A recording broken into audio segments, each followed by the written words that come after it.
Tidak tanggung-tanggung, timnas Indonesia tak perlu melakukan naturalisasi terhadap bek Liga Jerman itu jika Sintayong ingin memanggilnya. Seperti diketahui, Sintayong memang sudah lama tidak memanggil pemain Liga Inggris Elkan Bagnot ke skuad timnas Indonesia dalam beberapa waktu terakhir. Terbaru, Sintayong tidak melibatkan Elkan Bagnot dalam kiprah mengesankan timnas Indonesia di babak ketiga kualifikasi Piala Dunia 2026. Kesempatan Elkan Bagnot untuk kembali ke timnas Indonesia kian berat lantaran skuad Garuda bakal ketambahan Nis Hiljes yang juga berposisi sebagai bek tengah. Sejauh ini, timnas Indonesia sudah memiliki sejumlah bek tangguh seperti Justin Hubner, Jay Izes, Rizky Ridho, Wahyu Prasetyo, hingga Nis Hiljes. Namun, untuk lebih bersaing dengan kontestan kualifikasi Piala Dunia 2026 lainnya, Sintayong tampak masih berhasrat menambah pemain lain di sektor belakang.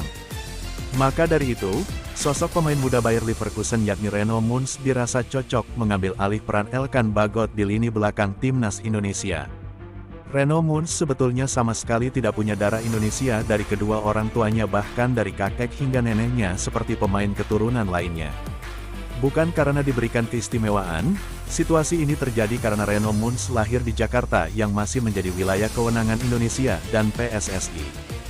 Hal ini diperkuat dengan statuta FIFA artikel 7, yang menyebut jika seorang pemain yang lahir di suatu negara, maka dia bisa membela negara tersebut tanpa melalui naturalisasi. Reno Mons memulai karir sepak bolanya di klub Liga Jerman SC Fortuna Köln pada 2012, dan kemudian bergabung dengan tim muda Bayer Leverkusen pada 2022.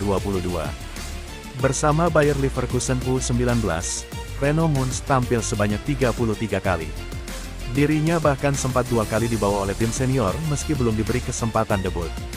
Untuk mendapat menit bermain di level senior, Reno Mons akhirnya memutuskan pindah ke klub kasta kedua Liga Jerman Greuther Fürth pada awal musim ini. Keuntungan tersendiri bagi timnas Indonesia apabila pelatih Sintayong memutuskan untuk memanggil Reno Mons ke skuadnya di turnamen mendatang. Ini karena posisi Reno Mons yang versatil. Selain bek tengah, ex-Bayer Leverkusen itu bisa ditempatkan sebagai sayap kanan atau kiri serta gelandang bertahan. Tidak hanya itu, Reno Mons juga kerap menerima panggilan timnas Jerman. Tercatat, ia telah tampil sebanyak 7 kali bagi Der Panzer baik di laga persahabatan ataupun kualifikasi Euro U19. Namun, sampai saat ini belum ada informasi lebih lanjut apakah PSSI sudah pernah mendekati Reno Mons untuk membela timnas Indonesia atau belum.